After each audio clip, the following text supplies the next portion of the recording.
Bom dia, pessoal. Today, we're going to read Cat and the Mouse in Partnership, written by the Grimm brothers. Cat and Mouse in Partnership. A certain cat had made the acquaintance of a mouse, and had said so much to her about the great love and friendship she felt for her, that at length the mouse agreed that they should live and keep house together. "But we must make a provision for winter, or else we shall suffer from hunger," said the cat, "and you, little mouse, cannot venture everywhere, or you will be caught in a trap some day." The good advice was followed, and a pot of fat was bought, but they did not know where to put it. At length, after much consideration, the cat said, "I know no place where it will be better stored up than in the church, for no one dares take anything away from there. We will set it beneath the altar, and not touch it until we are really in need of it." So the pot was placed in safety, but it was not long before the cat had a great yearning for it, and said to the mouse, "I want to tell you something, little mouse. My cousin has brought a little son into the world, and has asked me to be godmother. He is white with brown spots, and I am to hold him over the font at the christening. Let me go out today, and you look after the house by yourself." "Yes, yes," answered the mouse, "by all means go, and if you get anything very good to eat, think of me. I should like a drop of sweet red christening wine myself." All this, however, was untrue. The cat had no cousin, and had not been asked to be godmother. She went straight to the church, stole to the pot of fat, began to lick at it, and licked the top of the fat off. Then she took a walk upon the roofs of the town, looked out for opportunities, and then stretched herself in the sun, and licked her lips whenever she thought of the pot of fat, and not until it was evening did she return home. "Well, here you are again," said the mouse. "No doubt you have had a merry day." "All went off well," answered the cat. "What name did they give the child?" "Top off," said the cat quite coolly. "Top off," cried the mouse, "that is a very odd and uncommon name. Is it a usual one in your family?" "What does that matter?" said the cat. "It is no worse than Crumbstealer, as your godchildren are called." Before long the cat was seized by another fit of yearning. She said to the mouse, "You must do me a favor, and once more manage the house for a day alone. I am again asked to be godmother, and, as the child has a white ring round its neck, I cannot refuse." The good mouse consented, but the cat crept behind the town walls to the church, and devoured half the pot of fat.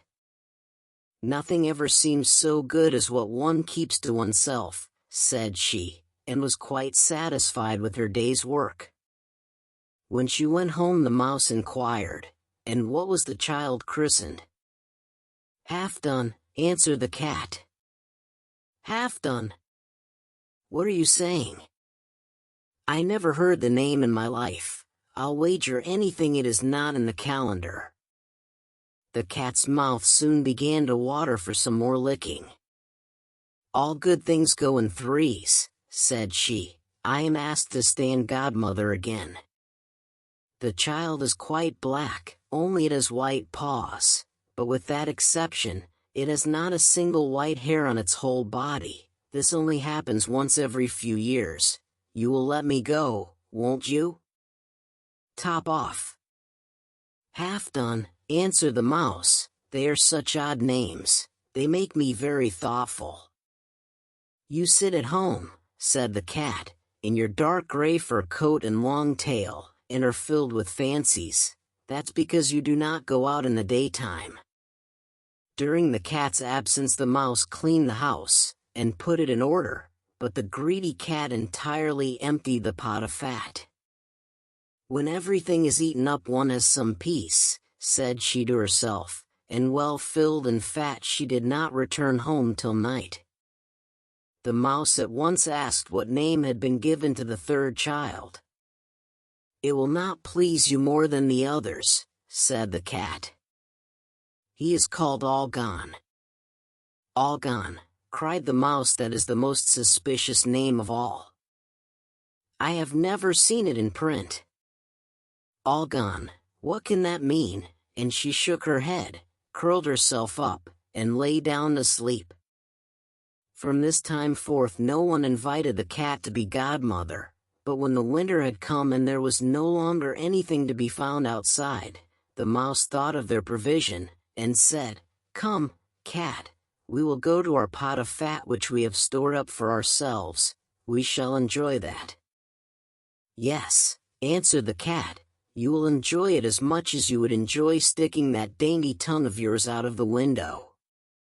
They set out on their way, but when they arrived, the pot of fat certainly was still in its place, but it was empty. "Alas," said the mouse, "now I see what has happened, now it comes to light. You are a true friend. You have devoured all when you were standing godmother. First top off, then half done, then, will you hold your tongue?" cried the cat. "One word more, and I will eat you too."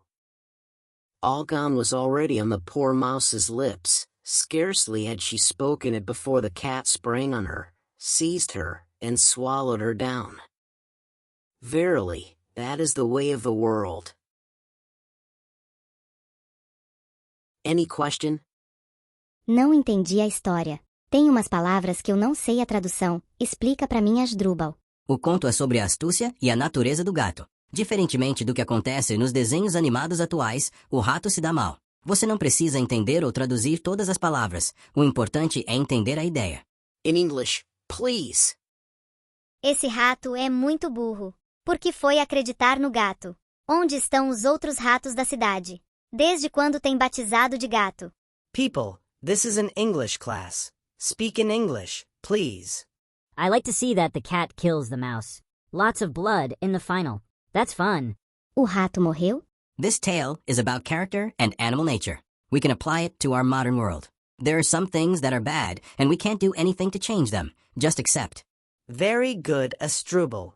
E é exatamente esse o ponto da leitura. Você não precisa saber traduzir todas as palavras.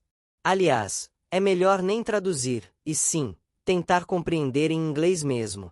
Caso tenha uma palavra ou expressão que você não entendeu e está deixando a história confusa, aí sim, você pausa o vídeo e pesquisa a tradução. Com quem você tá falando, professor? Pausar que vídeo? Porque tá olhando para frente todo hipnotizado. If you liked the video, give it a thumbs up.